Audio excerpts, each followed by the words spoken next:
Hey y'all, this is Brett, and today I'm going to show you the perfect vegetarian, actually vegan option for dogs because it has a lot of protein, it's soft and so they can digest it pretty easily, and it's just a great energy food because it also has carbs, and that is buckwheat. And you know, a lot of raw foodists don't value buckwheat and beans, and those people are going to have to learn that these foods are very important. For the previous items mentioned, they're really awesome for giving you energy and protein for building muscle. And for dogs, they need an option besides meat that's not gonna clog their bodies like meat does, especially conventional meat, because it's not pasture raised. And also, we can't just continue to keep raising cattle and chickens by the masses like we are, because it's not good for long-term sustainability for this planet and for human beings themselves. And so we have to find viable options. And concentrated food sources are very important in this regard. And that is one of them. You don't even have to blend it because it's so soft, and it doesn't have an outer husk or hull. Actually, it does have an outer hull that's removed, and that's what I use for my sitting cushions. And if you want a great buckwheat hull sitting cushion for your office chair or just to sit on the floor or for your car seat, I sell them on my site, vitalitymassage.net.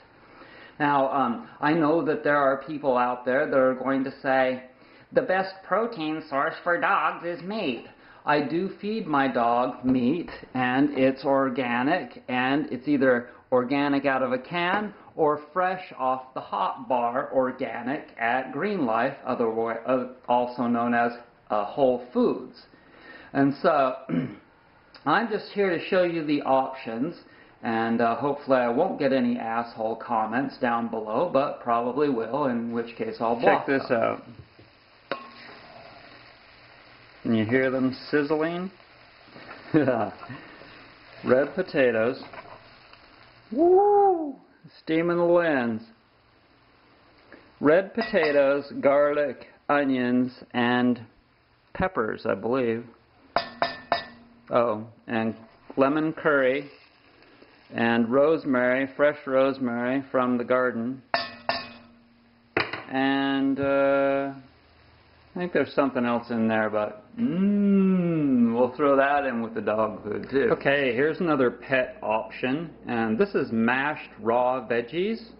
And what I did was I chopped it up in this food processor a little bit, at least to small pieces, and then I put it in the food grinder. It's a wet grinder. These are the rollers. They're made out of granite. And you put that in there like that,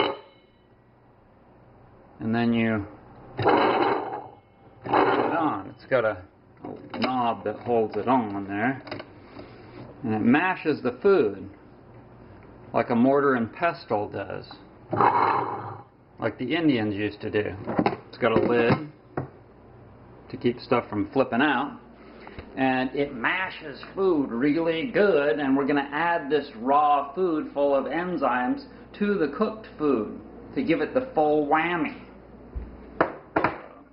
Dig on that. Okay, so some of this, the beans and the potato mixture with the shiitake mushrooms, I'm going to blend that because those shiitake mushrooms aren't going to digest easily in a dog's gut. Anything that's not really soft, you've got to either blend it or you've got to use something like that to mash it so that it's soft enough. Dog food has already had that happen to it. It's already mashed, it's already ground into a powder, and then they bind it together somehow. But it's really dead food, and so fresh food is the ultimate option for anything, including dogs. So, gotta do it. Okay, so first I'm going to take that mixture, put it in the bowl. We'll get it all out later. I'm going to take some of this raw mixture and put it in there.